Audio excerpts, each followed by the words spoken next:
welcome to Major TV Black Talk News and Entertainment. I am Akoti Tamar. Today is May 10th, 2021, and let's get into what's making news around the United States. Texas legislation introduces anti-protest bills across the U.S. Florida Governor Ron DeSantis signed a bill into law on April 19th that updated the state code with several amendments, revisions, and new laws that prohibit and criminalize specific acts of violence, vandalism, and traffic disruptions. The new bill has brought similar acts to state legislation under a new lens, the rights and limitations to the First Amendment. Part of the bill grants elected officials the right to appeal municipal budget decisions, with the effect that Florida law enforcement budgets may be irreducible despite popular calls to defund the police. Another section of the bill creates a law that will provide an affirmative defense to a civil action where the plaintiff participated in a riot, which, in other words, may protect someone who assaulted a demonstrator, i.e., by driving a car through a crowd of people, from criminal charges. Additionally, any person arrested for unlawful assembly will now be held in custody until their first appearance in a court of law. Florida is not the only state to implement what are being called anti-protest bills. The International Center for Not-for-Profit Law has compiled a list of 222 similar bills that have been introduced to state legislation since 2016, and 31 bills that have been fully enacted, and 69 more that are currently pending. Alabama signed one of their own anti-protest bills into law April 29th, which strengthened requirements for permits, designated specific areas for public forum, and increased the liability shared by protest organizers.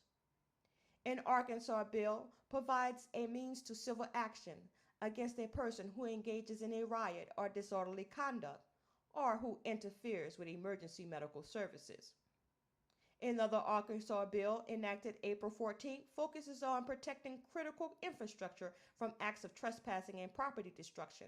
Indiana, Kansas, Kentucky, Louisiana, Mississippi, Missouri, North Dakota, Ohio, Oklahoma, South Dakota, Tennessee, Texas, West Virginia, and Wisconsin have also moved to expand and intensify laws that protect critical infrastructure, especially gas and oil pipelines. According to ICNL, in practice, these laws can be used to target the goals of movements like Stop Line 3 and Standing Rock Sioux Tribe, and all those who oppose the construction of oil pipelines. Speaking to the disproportionate harm that these laws might have on each state's black population, Raquel Williams, a junior political science major, said that the anti-protest laws are unequivocally connected to the criminalization of black bodies. Black bodies have continually experienced dehumanizing violence, which has resulted in rational fear and rage. The trauma of black people is quite evident.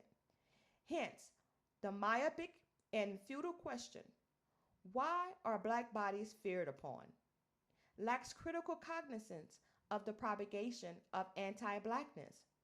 A more effective question is, why does whiteness propagate irrational fear of black bodies? Williams, pointing to internalized and institutionalized racism that manifests itself in fear, calls for the examination of the underlying motivation of these laws. In other news, Senate Republican Mitch McConnell is determined to stop a sweeping election overhaul pushed by congressional Democrats that he will personally argue against, armed with a stack of amendments at Senate hearing this week as Democrats advance a bill toward a vote. It is a rare role for party leader, but shows that the extent to which Republicans are prepared to fight the Democratic Party. The legislation would be the largest overhaul of U.S. elections in a generation and touches almost every aspect of the electoral process, changes that Democrats argue are even more important now as states impose new voting restrictions. What's typically an hours-long legislature slog could drag into a days-long shutdown starting Tuesday, a days-long showdown starting Tuesday, that would be tomorrow, at the Senate Rules Committee, a surprising new venue in the nation's border debate over voting rules. The action in Congress comes as states including Georgia, Florida, Arizona, and Texas are pushing new voting rules spurred by former President Donald Trump. False claims about election fraud after his 2020 loss. Democrats on defense have been unable to halt the onslaught of new state rules that will take months or years to litigate in court.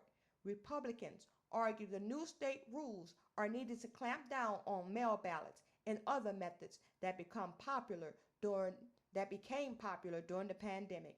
But critics warn the states are seeking to reduce voter access, particularly for black voters, ushering in a new Jim Crow era for the 21st century.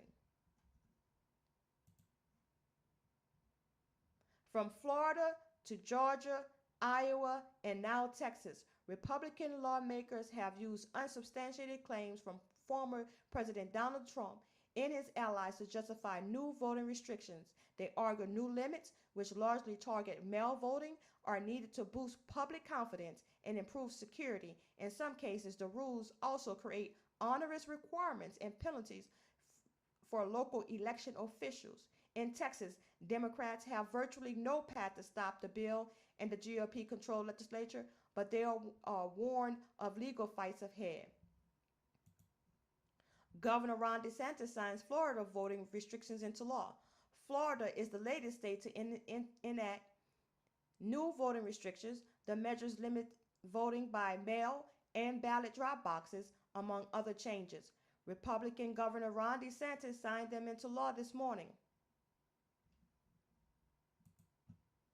That was on May 6th. Last updated on March 25th, Georgia governor signs election overhaul, including changes to absentee voting.